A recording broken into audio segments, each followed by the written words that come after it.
One of the problems that I have with most Bible teachers out there who teach on end times is that they don't define their terms the way the Bible does. So one of those terms that is seldom defined correctly is the parousia, that is the coming of the Lord. And that's a phrase, the coming of the Lord, that we see over and over and over again in the New Testament with regard to the end times. Now, in Matthew 24, the disciples were asking Jesus 3 questions. The first question we're not going to look at. That was with regard to when was the temple going to be destroyed. I'm not going to talk about that one. I'm going to talk about the second 2 questions that the disciples had in Matthew 24, verse 3. As he sat down on the Mount of Olives, the disciples came to him privately, saying, "Tell us, when will these things be?" That's with regard to the not one stone being left on top of another. But the second question is this: what will be the sign of your coming and of the end of the age? Okay, the sign of your coming and the end of the age. 2 simple questions. The sign of Jesus coming, he answered so plainly and so clearly that I can't believe that we miss it. But we sort of forget the question as we keep reading through Matthew 24. But if you go down to Matthew 24, verses 29 to 31, you're going to see exactly what is the sign of his coming. Immediately after the tribulation of those days, the sun will be darkened, the moon will not give its light, the stars will fall from heaven, and the powers of the heavens will be shaken. And then will appear in heaven the sign of the Son of Man. And then all the tribes of the earth will mourn, and they will see the Son of Man coming on the clouds of heaven with power and great glory. And reading on, and he will send out his angels with a loud trumpet call, and they will gather his elect from the 4 winds, from one end of heaven to another. What I want you to see here is something that's just as plain as the nose on your face. The sign of his coming is in verse 30. Then will appear in heaven the sign of the Son of Man, and all the tribes of the earth will mourn, and they will see the Son of Man coming on the clouds of heaven with power and great glory. Okay, so the disciples wanted to know what was the sign of Jesus coming. So the sign of his coming is telling us that when you see this certain thing, you will know that Jesus is about to set up his millennial kingdom.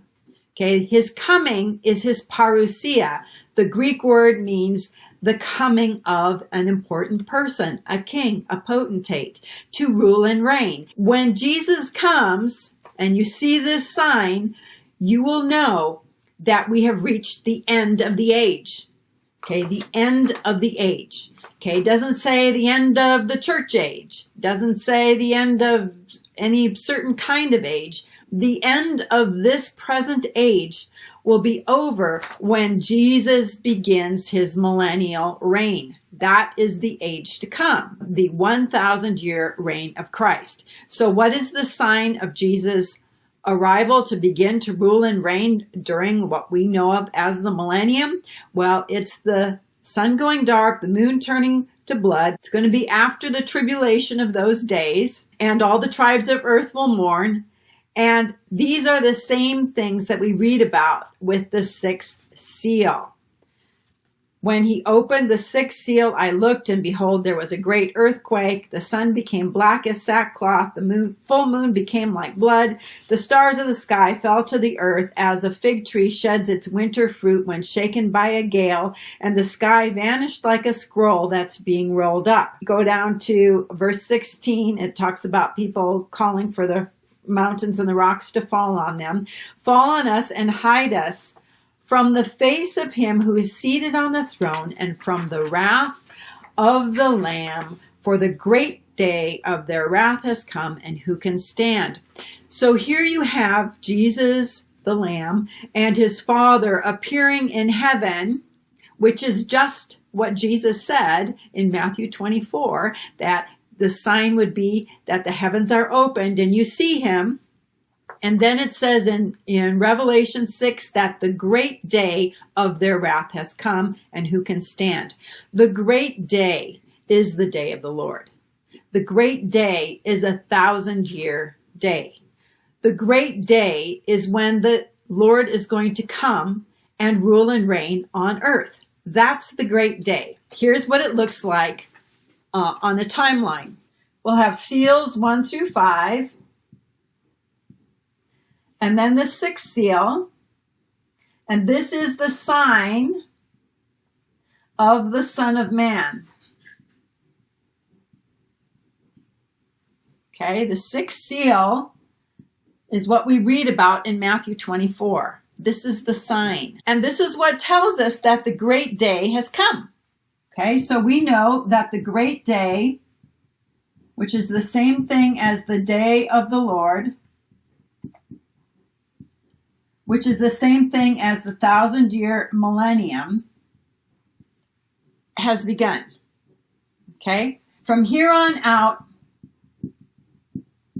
is the millennium. It's the great day. Now, the thing about the great day is that it starts out with wrath. And notice seals 1 through 5 have happened before the great day begins. The great day is the coming of the Lord. It's really important that we understand where the great day, the day of the Lord, the coming, the parousia of the Lord happens. It happens after the 6th seal. Okay, when the sun goes dark, the moon turns to blood, the sky is rolled back like a scroll, and people see Christ in heaven. They see the Lamb, and they see God seated on his throne, and they know that the millennium has started, but it's going to start with the wrath of God. Okay, and all the seals are in order, by the way. They're in sequential order. It's how Matthew 24 talks about them. So if we go down in Matthew 24 and we go to the verse 36, the very popular, ever popular verse 36, but concerning that day and hour, no one knows, not even the angels in heaven, nor the Son, but the Father only. For as were the days of Noah, so will be the coming of the Son of Man. Okay, so we're talking about the coming of the Son of Man, which happens right over here. Okay? Now, we're also talking about a day and an hour that nobody knows. What day does nobody know when that's going to happen?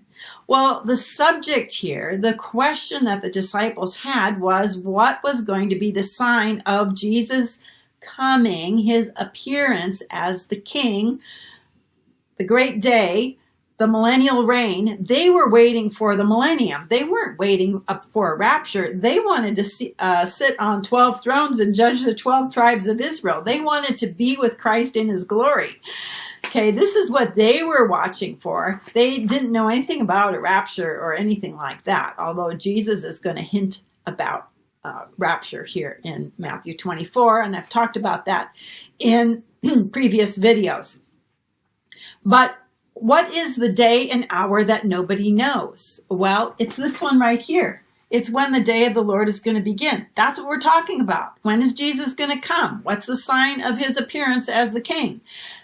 It's the 6th seal, the events associated with that. That's how we know when this age is over, this present age is over, and the day of the Lord, the coming age, the age of Christ's rule and reign, that has arrived. But it arrives with wrath. Remember that. It arrives with wrath. So the day and hour has nothing to do with our rapture. It doesn't have anything really to do with the tribulation, because it's after the tribulation of those days that the sun goes dark and the moon turns to blood. Okay, so it's not talking about tribulation either. Okay, so the day of the Lord is the day that we don't know the day or the hour. So the coming of the Lord has to do with Jesus' rule and reign as the Messiah during the day of the Lord. Okay, the day of the Lord is the coming of the Lord. That was what the disciples wanted to know. They weren't asking about when is the rapture and so on. And by the way, the gathering together after Jesus returns, that has to do with our ruling and reigning with Christ. And this was the question that the people of Thessalonica had in 2 Thessalonians chapter 2, where Paul says, now concerning the coming of the Lord and our being gathered together to him. Okay, I don't want you to be upset to the effect that the day of the Lord has come, because it hasn't. The day of the Lord will not come until the falling away and the revelation of the man of sin. Okay, so that's got to happen over on this side. Okay, so the gathering together, again, is not the rapture. It's when we begin to rule and reign with Christ. So secondly, the day and the hour that nobody knows has to do with the coming of the Lord. Nobody knows when that's going to be, but the sign is at the sixth seal, when the sun goes dark and the moon turns to blood. Now, in that same passage of Matthew 24:36, where it says concerning that day and hour, no one knows, not even the angels of heaven, nor the Son, but the Father only. For as were the days of Noah, so will be the coming of the Son of Man. Okay, so we're talking about the days of Noah now.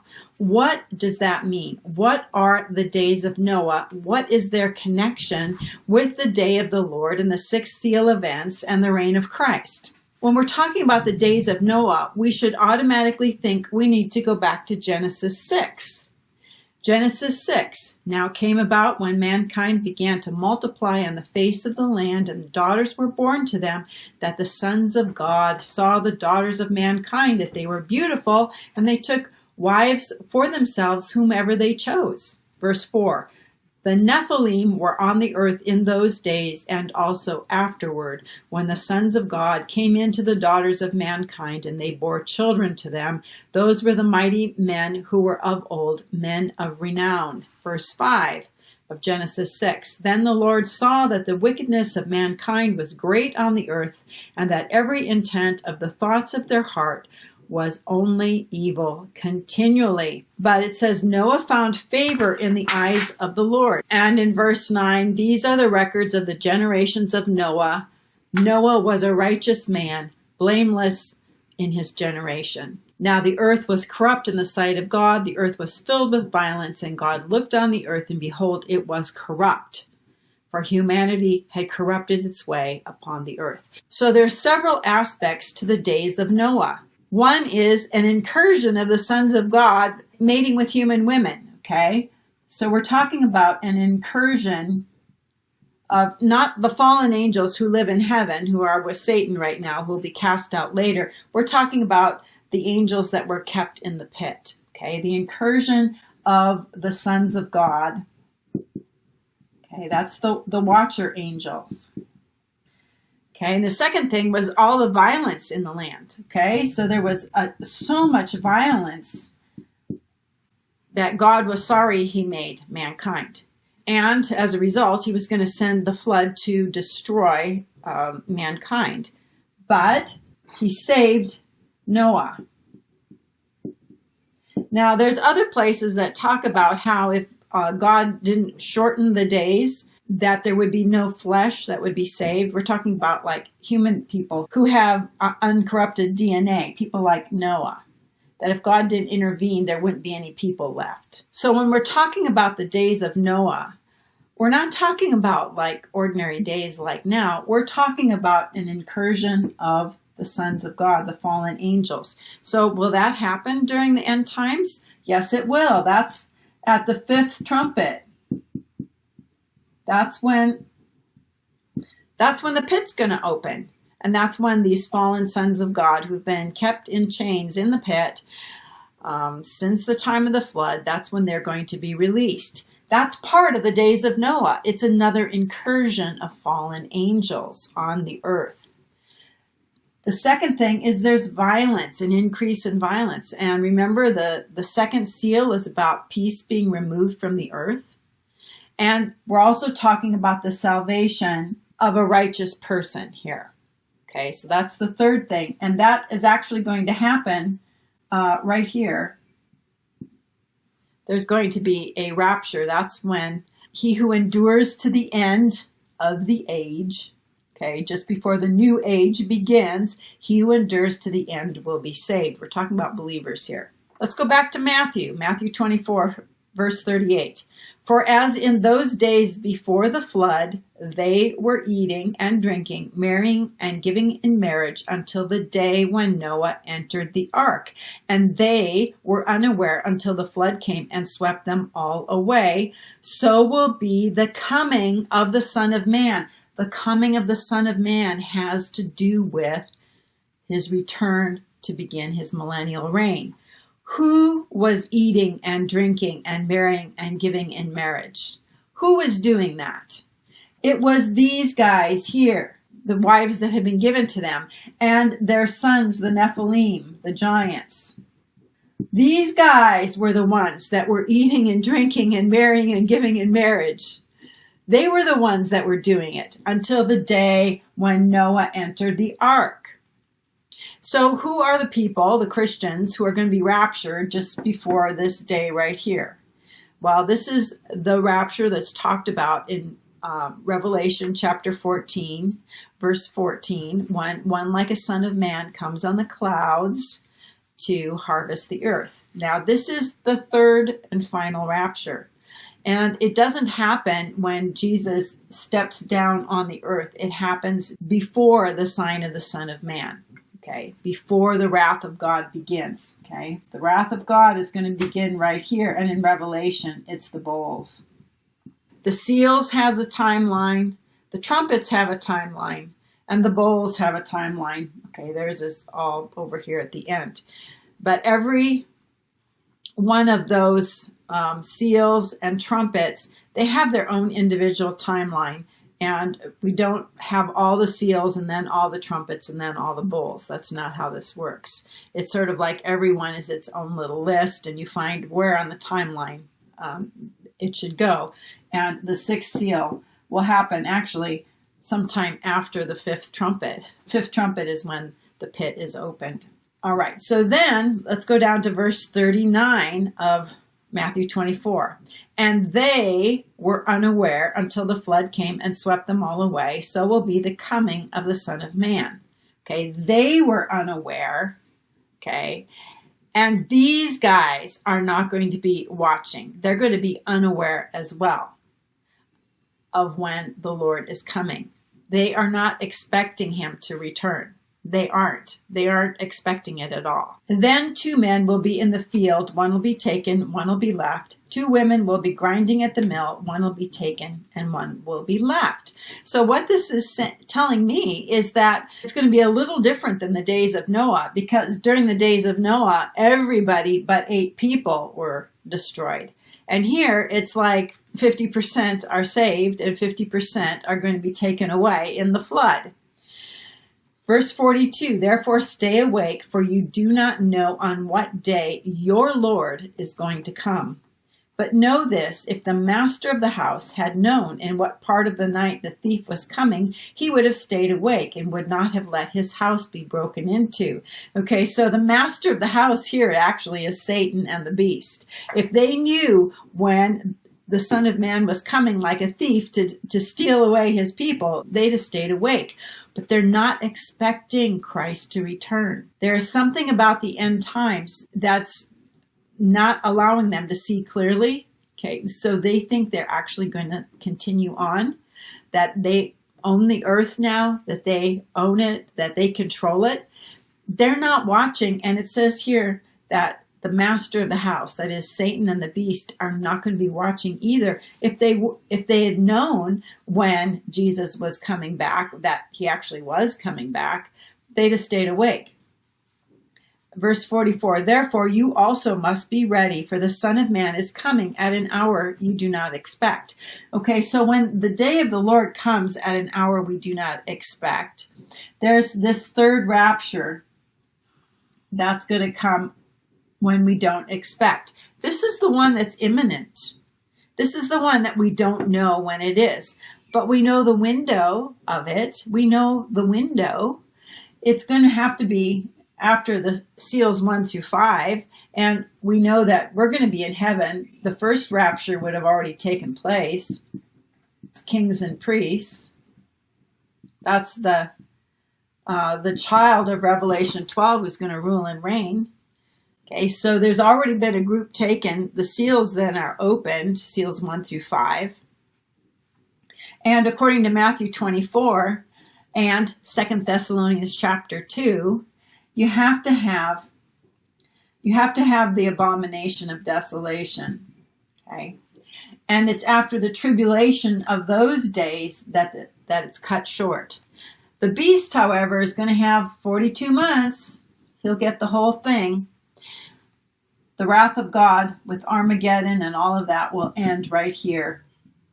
And this is when Jesus returns actually to the earth. He's not just appearing in the heavens. He's actually coming to the earth. And that's when he'll throw the beast and the false prophet into the lake of fire. What we know about the days of Noah is that it's about an incursion of fallen angels and the violence that ensues once they're on the earth.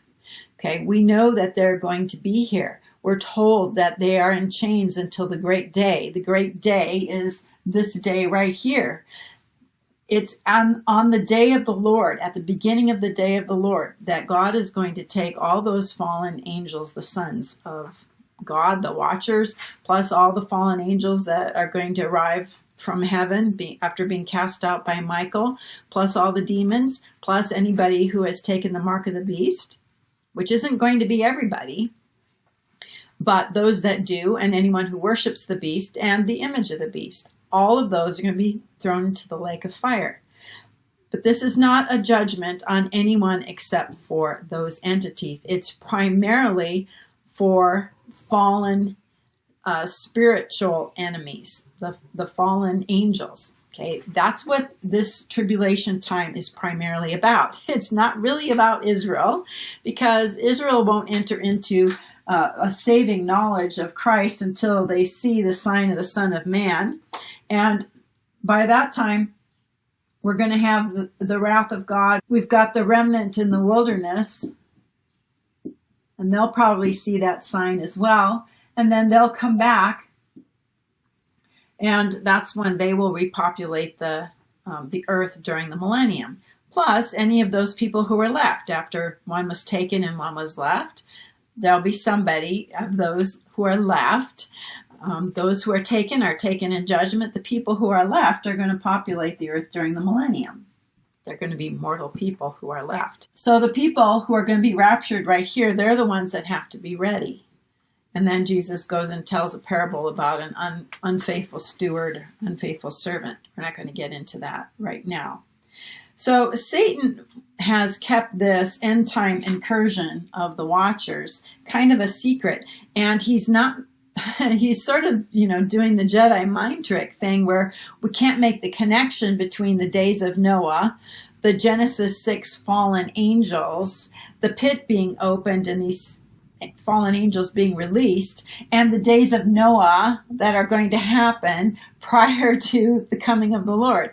Jesus is not going to have fallen angels and demons and those entities during the time when he rules. That's what this whole time is really about. It's getting rid of this fallen aspect of the spiritual entities. So Peter talks about this too. He talks about how people aren't going to make the connections between the time of the flood and the days of Noah and what's going to happen during the end times.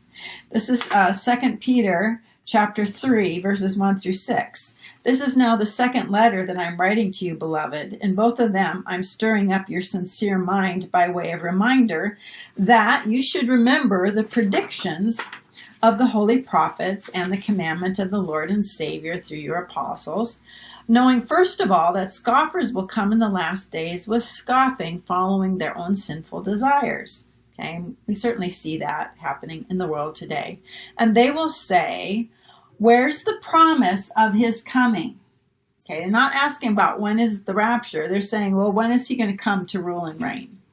When is he coming to set up his kingdom?